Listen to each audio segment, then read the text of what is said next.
how old were you when you started being promiscuous? Yeah, so I was the week I lost my virginity. I slept with two different girls in that same week. I didn't wild out. Yeah, but you had one girl for years. Yeah. It wasn't like that for me. Yeah. I had like Ruslan.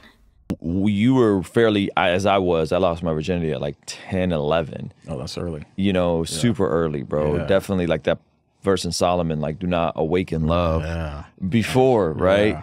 And that and I saw porn for the first time at age 5. Okay, yeah. You know, on top of like being molested and Yeah. all kinds of other stuff. So how old were you when you started being promiscuous? Yeah, so I was 13 when I lost my virginity. Okay. And I remember I was introduced to porn at a really young age because my older brother had like a whole bunch of like a massive amount of like magazines and videos and all that me and my twin found when we were younger. You know what I mean? Younger than that, I can't remember. You don't remember age. how long? How young, I don't remember what age, but we were young. You know, it's before I even knew what a woman looked like naked. You know what I mean? So I was pretty young, and I didn't understand it. You know what I mean? Yeah.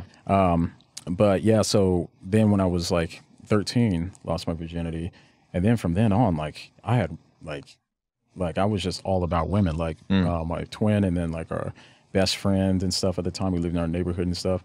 All we'd be thinking about and talking about was women, you know what I mean? And you know what I mean? And trying to hook up with girls and stuff like that. I became obsessed, you know what I mean? So at 13, you're locked in trying to hook up as often. Yeah, locked in. And it was like constant, like hooking up with girls since that day. You know what I mean? Since the day that happened, I remember the first week I lost my virginity, I slept with two different girls in that same week. You know what I mean? I remember it was like, that were in my neighborhood, 2 different girls in my neighborhood. Where was your neighborhood, bro? What was going on in the neighborhood? Oh, yeah. It's bad because I was thinking like now it's so weird like how different the world looks, you know, but at that time, like I was like, this is wild. Like, you know what I mean? Girls do this? Oh, okay. You know what I mean? Didn't know what to expect. You know what I mean? And never masturbated, nothing like that too. So this was like my first kind of introduction to it. It's kind of confusing, you know, but then I was just like, okay, you know what I mean? And trying to like feel, because my friends and stuff would be like, yeah, good job, you know what I mean? Or whatever. And so it kind of develops that kind of mindset where you associate that with like masculinity, you know what I mean? And like being a man and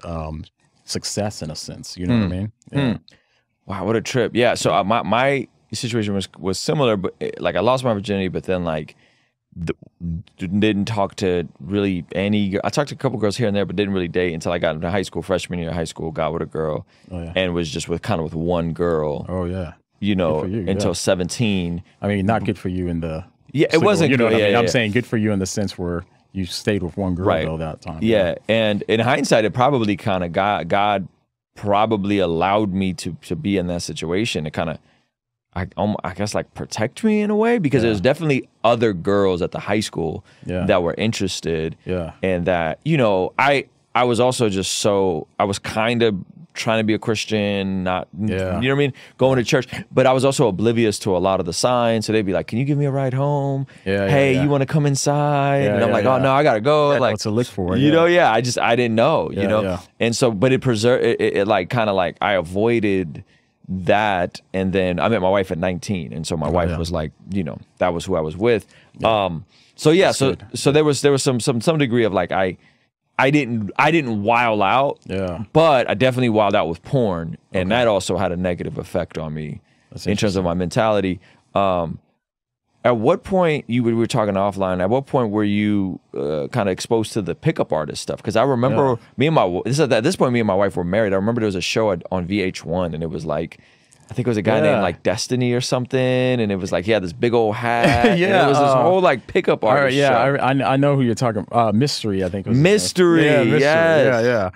Yeah. So the pickup stuff, like that came a little bit later. So like for the record, like and I don't really like talk about this stuff because I am kind of ashamed about it, like somewhat, you know what I mean? But I know I'm forgiven in Christ, but I had women consistently since 13 on, you know what I mean? So like, so when I say good for you, I don't mean good for you that you're having premarital sex or whatever, but I'm saying that you had one girl for years. It wasn't like that for me. I had like a lot of different girls for years, and and it's like, you know, I don't like I'm not proud of it or nothing like that, you know what I mean? But anyways, the pickup stuff came kind of later. I remember just like reading like some of those books like Neil Strauss, The Game, and Vin DiCarlo and all this kind of stuff. And then I kind of like lived that life where this was like what I was obsessed about. You know what I mean? Because I have kind of like I get obsessed about things and I really kind of tune in. And so now I'm glad I'm doing it for the Lord. You know what I mean? But so you're fully immersed. Fully immersed. In all of that. Yeah, fully immersed. Yeah. So like,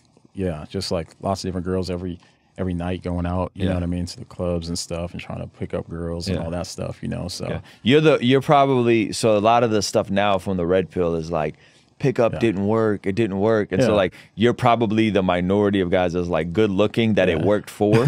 You know, and everybody's like, it didn't work for me. You know, like and they're like sloppy, just unattractive dudes, and it's like, well, it's not gonna work for everybody, bud. You know? Yeah, because it takes like a degree of like kind of social intelligence and common sense kind of like too, you know. So but I mean it was bad because I thought like the goal for that, like it's such a different mindset when you're trying to get married, you know what I mean? Like the goal for that was just like, how can you get sexual with these girls as soon as you can, so that way you can get them like pot committed, and then you're in the dominating seat, you know what I mean? So you can decide. It's a lot of weird like power dynamics and psychological games and like to me it always made sense to like, I want to have one woman that I really enjoy and build a life with one woman, because everything else just seemed like a headache. Like it just seemed like this.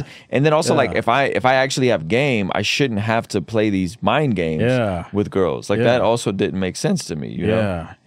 And I think that's good, you know what I mean? And that's mature. Like I guess like for me, I didn't really have that inclination as much to kind of want to settle down, which is, I mean, I always wanted someone, because I remember like there's a lot of points where I was like, I can't even watch a movie with a girl that I actually like as a person. You know what I mean? It's like, it's just like, I'm just hooking up. And I remember hitting so many points where I was like, I didn't even like, wasn't even in the mood to like sleep with these girls, but I felt like I had to, like, because it was such a habit that I established for years. You know what I mean? So it was like, I just have to, you know what I mean? And it was just weird. It was like, felt like I was a slave to like some imaginary, you know, standard that I had to hold up to for like just to hook up with these different women. You know what I mean? And then I remember just thinking too, like, if I had this amount of women, these different body types, these different ethnicities, and all this other stuff like that, I was like, then I'll be finally Did you have like one of them Excel sheets like you have for your YouTube analytics? No. For women? No, I wasn't keeping track like that. Hey, if you enjoyed this video and you want to see the full extended version of this podcast,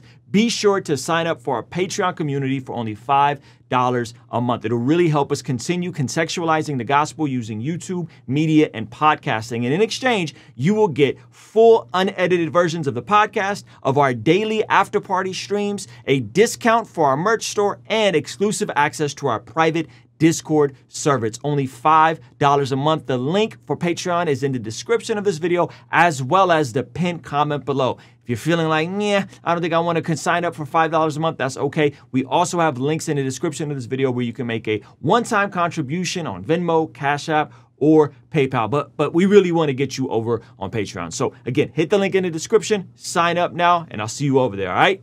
Peace. And it said that Simeon blessed God.